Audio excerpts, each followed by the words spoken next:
এটা কাম কৰিব নোৱাৰিনে বাৰু? আজি ধৰি লওক যিবিলাক আমাৰ চাৰিচকীয়া দুচকীয়া গাড়ীৰ কোম্পানীবিলাক আছে অসমত আহি ব্যৱসায় কৰি আছে, তো এই শিৱসাগৰ বা যিখিনি জেগাত বৰ্তমান বানপানীৰ কাৰণে বানবিধ্বস্ত অঞ্চলখিনিত যিসকল মানুহৰ বেটাৰী ৰিক্সা হওক বা বাইক হওক, স্কুটি হওক, চাৰিচকীয়া গাড়ী বা বাছ ট্ৰাক যি আছে, সকলোৰেতো পানীত বহুত মানে ক্ষতিসাধন হৈছে ন বাহনসমূহৰ।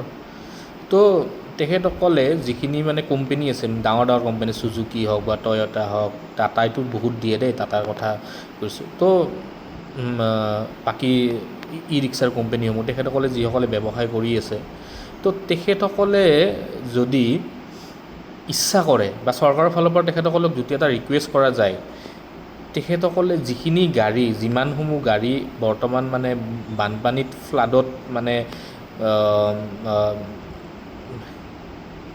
বেয়া হৈছে, ঠিক আছে, তো সেইখিনি গাড়ী তেখেতসকলে ফ্ৰী ছাৰ্ভিচিংটো মানে গাড়ীখন ভাল কৰি দিয়া যিটো দায়িত্ব, পানী সোমাইছে, বালি সোমাইছে, ফ্ৰী ছাৰ্ভিচিংটো এটলিষ্ট যদি কৰি দিয়ে, তো তেতিয়াহ'লে মানুহখিনি এটা ভাল সকাহ হ'ব। কাৰণ গাড়ীসমূহ বিৰত প্ৰয়োজন। এতিয়া লাহেকৈ পানী শুকাইছে, বানপানী শুকোৱাৰ পিছত এতিয়া তেখেতসকলৰ বিভিন্ন ধৰণৰ বেমাৰ আজাৰ হ'ব আৰু সেই বেমাৰ আজাৰখিনিত বাহনসমূহৰ প্ৰয়োজন হ'ব।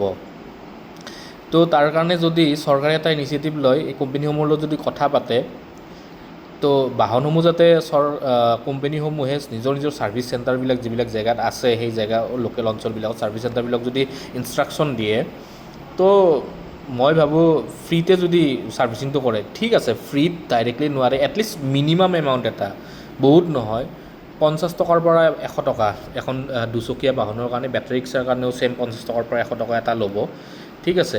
চাৰিচকীয়াৰ কাৰণে ধৰি লওক 200ৰ পৰা 300 টকা, তেনেকুৱা মানে একেবাৰে অতি বেছি 500 টকা এটা, অতি বেছি 500 টকা, ডাঙৰ চাৰিচকীয়া বাছলৈকে 500 টকাৰ ভিতৰত। কাৰণ সেইখিনি মানুহ দিশহাৰা হৈ গৈছে এতিয়া, সেই মানুহখিনি হাতত পইচা নাই, যি কেছ পইচা আছে হয়তো কিছুমান উটিও গৈছে, নোহোৱা হৈ গৈছে, বিচনাৰ তলত থোৱা পইচা, গড্ৰেজত থোৱা পইচা পচিও গৈছে চাগে, তেনেকুৱা টাইপৰ হৈ গৈছে। তো ঘৰ কিছুমানৰ নোহোৱা হৈ গৈছে, মই দেখিছোঁ ন কিছুমান জেগা, নেপালী বস্তি বুলি এখন গাঁও আছে, তাতে ঘৰে নোহোৱা হৈ গৈছে। তো সেই মানুহখিনিৰ সুবিধাৰ কাৰণে যদি এটা সাহাৰ্য সকলোৱে দি আছে, এইটো এটা এক প্ৰকাৰৰ সাহাৰ্যই হ'ব, এক প্ৰকাৰৰ সাহাৰ্য মিনছ সহায় এটা হ'ব। তো যদি মানুহখিনি সকাহ দিয়াৰ কাৰণে যদি এই কোম্পানীসমূহে, ইণ্ডাষ্ট্ৰীসমূহে, চৰকাৰে যদি এটা ইনিচিয়েটিভ লয়, তেতিয়াহ'লে এটা ভাল হ'ব বুলি মই আশা কৰোঁ। আৰু মানুহখিনিৰো উপকৃত হ'ব আৰু সেই কোম্পানীসমূহ ভৱিষ্যতে ব্যৱসায় কৰিবৰ কাৰণে তেখেতসকলে এটা সুন্দৰ স্থান এটা পাব অসমত, আৰু সেই কোম্পানীসমূহ সন্মানো পাব অসমত সন্মানো পাব। কিন্তু তো কথাটো চিন্তা কৰিবলগীয়া। চৰকাৰে যদি এটা ইনিচিয়েটিভ লয়, চৰকাৰলৈ ৰিকুৱেষ্ট আছে, কোম্পানীসমূহে যাতে সেই গাড়ীখিনি, যিখিনি গাড়ী ফ্লাডত, বিশেষকৈ ফ্লাডত, এনেই কোনোবাই এখন গাড়ী লৈ গৈছে, সেইটো এটা সুবিধা লৈ পেলাই বোলে মোৰ গাড়ীখন লৈ গৈছোঁ, কোনোবাই একো নোহোৱাকৈ ছাৰ্ভিচিংটো কৰি দিয়ে, সেনেকুৱা নহয়।